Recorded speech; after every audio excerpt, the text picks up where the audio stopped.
So I'm going to go over all the skills that we had covered with Mr. Lenny. So what we're going to do here is go over relax on a mat. So what we're looking for from a little guy, exactly that. And he comes on over to the mat and then gives us a nice relaxed body posture. So what we're looking for is good. So a down and our little hips are going to be cocked out to the side, and then ideally resting our chin down on the mat. He gets so wound up that actually getting him to where he's actually resting his chin down is more challenging. He's a super smart guy, but he gets really excited, and so working through this is going to be huge. So what we're going to do here is you just break out a mat. It can be any sort of towel, and give him a couple treats as he comes over to the mat, and then give him treats as he's giving you increasingly relaxed body postures. And what we're looking for is, just like we said before, that he's in a down, and then he's resting his little chin down. And a crucial piece of this is that it is a command-free exercise, so we never say anything during this exercise. It's just simply getting treats for hanging out and relaxing. And reason being is it's basically the difference between driving a car or watching someone drive a car. When he has to work through this 100% on his own accord, then it's like him driving his own car. He's learning that he can regulate his own emotions rather than you just telling him exactly what to do. And then one other piece is that ideally what we want to do is treat him from the mat here, so that we're not treating him directly from our hand. We want him to go internally as much as possible and be focused on himself and really just forget that we're here. We don't want to be like a big deal to him. And as there's different environments that you can work in, what I like to do is initially work in an environment like this, a living room, something with limited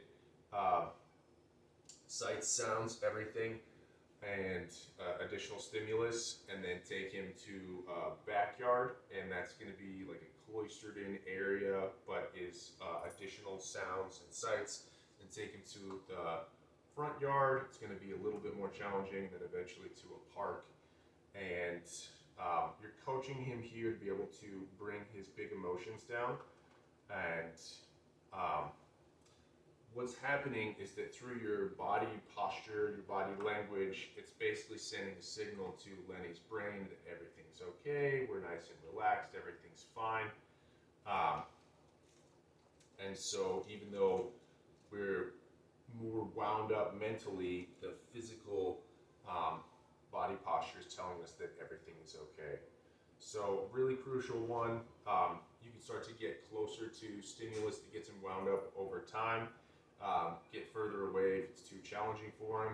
And then if it's a specific sound that he hears that gets him wound up. So I just heard one of the kiddos and the doors opening and shutting. And so as we hear this stuff, that's why I'm throwing down treats when he hears little things, trying to desensitize him to that. But if it's a sound, a specific sound, you can Google that sound, find it, and then put on your lowest volume setting so it's as easy as possible for the little guy. Play that sound, and then you set a treat down on the ground, play that sound, set it down, and just start to ratchet up that sound to get louder and louder over time to where eventually he hears it and he's totally fine. It's not a big deal. So like a good example for that would be fireworks. Just playing fireworks or another dog barking, like a dog barking, super low sound, something that Lenny can work through, and then it's not that big of a deal because he's already been desensitized to it. So can't say enough good things about relax on a mat. It's super, super helpful, and definitely one that you want to keep sharp for the little guy. And the last piece is that you set the mat out when you're doing the exercise, and then when you are finished, you scoop the mat up off the ground, and it's not something that you just leave out with you or leave out for him all day, every day. So he was about to rest a little chin down on. So he's kind of rooting around. I mean, ideally we get a real solid chin rest, but he's working through that, and basically when you're in proximity of that, if that's as far as he can get, that's fine. Want to get him as close to the perfect body posturing as we can. And basically when we're close to it, if that's where we're at that time, we want to reward that. So next, we worked a lot on our name games, so we really wanted to be able to focus in on us. So we simply say, Lenny, take a treat, drag it up towards our face. Then I'm going to do not luring on this one, and I'm just going to have him have to look at me without luring with a treat. So I'm just going to wait until he, Lenny, good, so he looks away, gets distracted.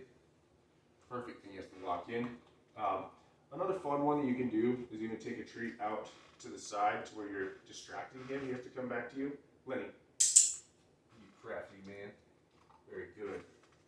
Then I'm going to take a treat. I can toss it on the ground, and he's got to be able to lock back in on me, even though he's interested in that. Lenny.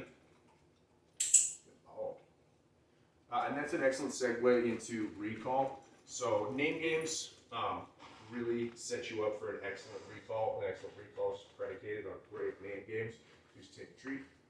Lenny, come. Good boy. Good boy. Lenny, come. Perfect. Lenny. Sit.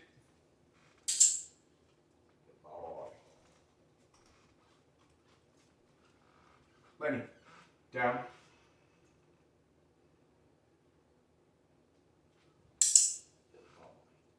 Lenny, stay.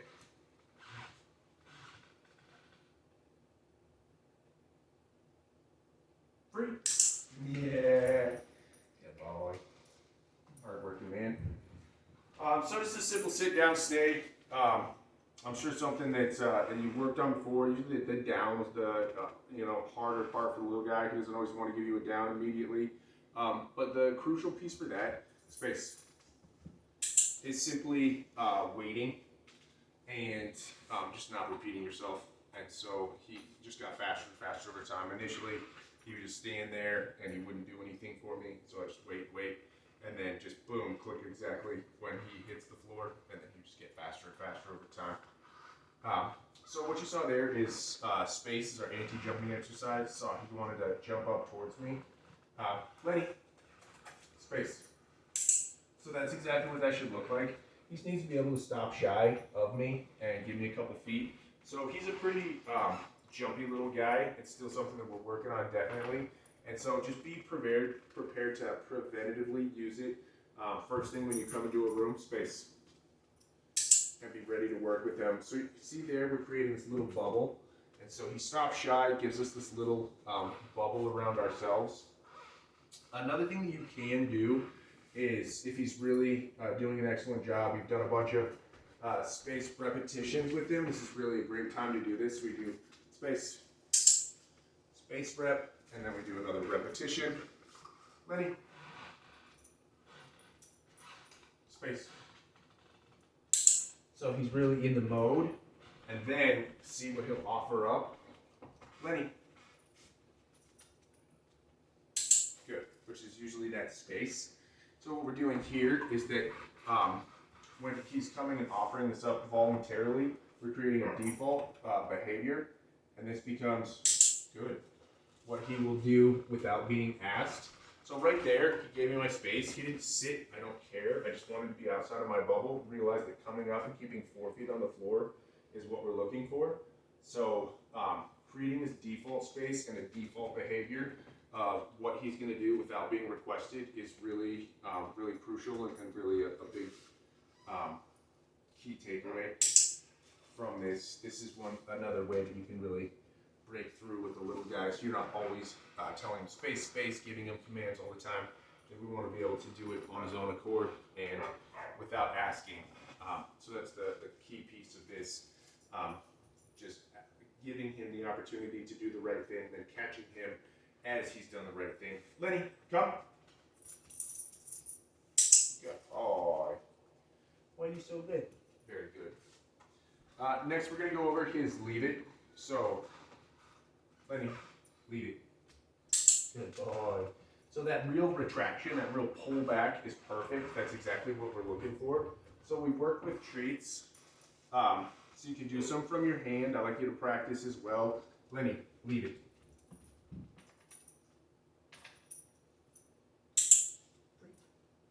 So right now, when we do the TP method, we put our hand over it. I wait until he's backed up and is really going to leave it on his own accord. We're not quite at the stage where the next stage is remove the hand from the TP, start to get further away. So simply putting your hand a little bit higher up, getting higher, higher, higher, until you just set food down on the ground and then just stand there. But right now we're like covering it and really protecting the traits on the ground, which is fine. You just continue to build from that. I like to use some different items. Lenny, leave it.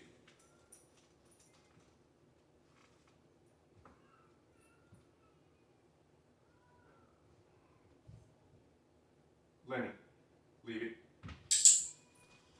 So he dropped it right there. I'm gonna give him a click. He did good.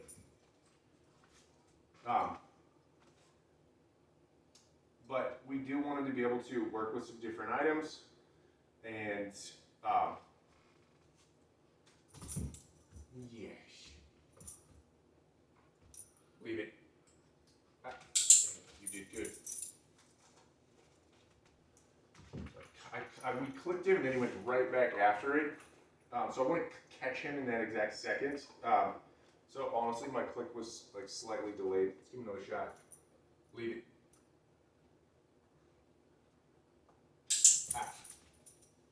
That's good. That's better.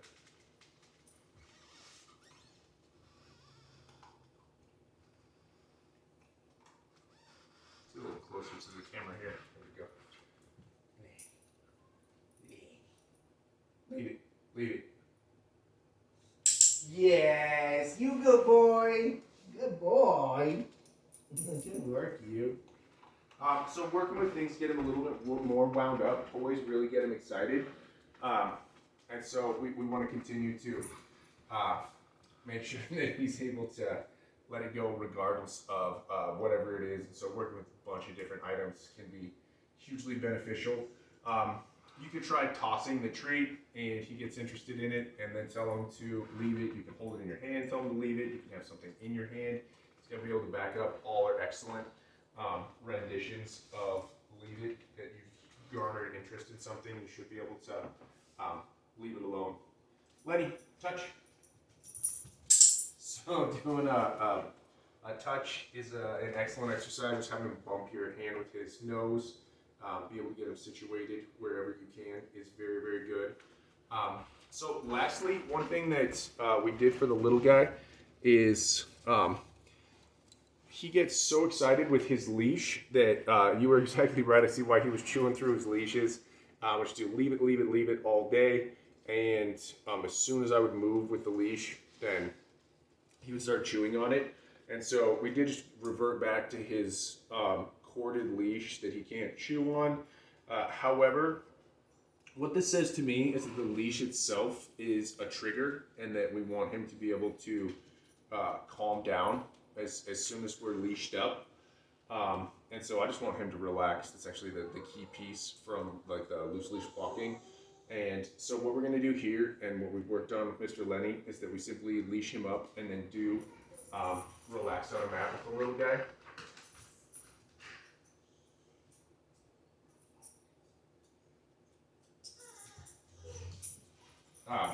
So we've got him leashed up, and then he gets super excited. And so what we need for Mr. Lenny to start to bring down those big emotions. And so that's really going to be the crucial piece. It's not really the leash itself that is getting him super wound up, rather than the activity. So the fact that he gets to go on a walk and he just gets super wound up. So what we want to do is start to pair the leash with calming activity. And so, I mean, obviously, I'm not saying don't take Lenny on a walk. What I am saying is just prior to taking him on a walk, what you're going to want to do is do like a little bit of relax on a mat. So get him leashed up, and then, we hear a lot of dogs barking. Lenny, come.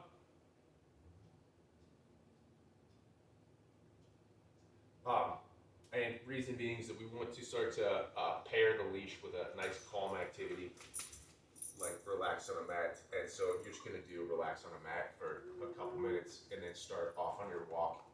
And um, as far as Lenny's walk, um, we've been actually working in the great indoors because even indoors, it's not perfect. And what we're looking for here is simply to, when we're working on our walk, is just indicate to him exactly where he needs to be positioned. So right there, just give him a click for being positioned right by my leg. So he's got some distractions over here. Touch. Lenny, touch. So we're going to get him positioned back where he needs to be. Good job. Give him another click for being positioned where he needs to be. All right, we're going to shorten up your leash. I'm going to actually get closer to him. Lenny. There we go.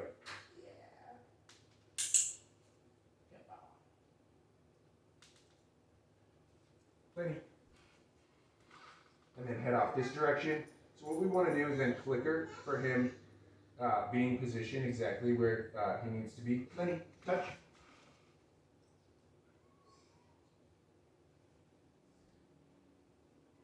Lenny. Lenny. All right, so if we have to, I'm gonna say, talk to Mr. Lenny. So I will pull the dog towards me in the direction that I want him to go. Okay, we're all wrapped up here.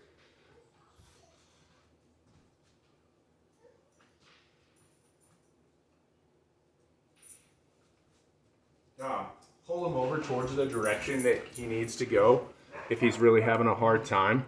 The difference is that we just want to be gentle when we do it. He's already got tension in the leash, so as you're pulling him over towards you,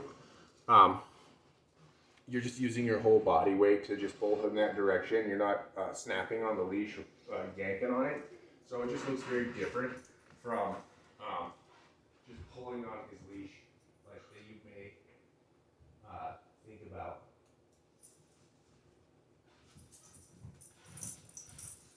So what we want to do is get him positioned. Space. Good. Where he needs to be. And give him a click and a treat. And just start to indicate that this is where he needs to be. So this is really the crucial piece for the little guy. And I don't need to, I don't even want to work with him out front until we've mastered it inside. And reason being is that he needs to have a clear understanding of where he needs to be without all the additional distraction. Leave it.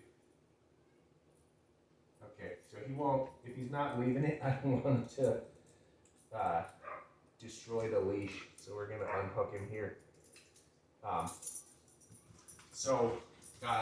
Really largely we were working on getting him leashed up and then just do relax on a mat because he's just got too much anxiety around loose leash walking. I did briefly want to show you a little bit of what we've been going over when we've been working with him. Just simply give him a click or hanging out by your side. I think there's some additional distractions that are going on with him today. He's been able to successfully just follow by my side. And so they're not like robots. I mean, dogs will have good days and bad days, I'm sure, as you know. And so simply what we're clicking for is just for him hanging out by your side. So you can give him clicks for him being here, being here. Lenny, come. Yeah, see, we've got too much going on right now. Oh, you did good. You did good. So yeah, the additional distraction going on outside is pretty exciting for the little guy. But anyway, that's in a nutshell everything that we've been working on with the little guy, and he's definitely doing a great job pushing in the right direction. And it does seem like as soon as you train with him for a little bit, that then he mellows out. And so I think that he definitely really appreciates and needs that mental stimulation. So you're doing an excellent job training with Mr. Lenny, and incorporate this any new material that we've got here into his training regimen, and everything that we've covered here is definitely stuff that we continue to use with the little guy when he's here, so that we can control him and just create them into extremely good dogs. They've got all the tools in their toolbox when they're with us.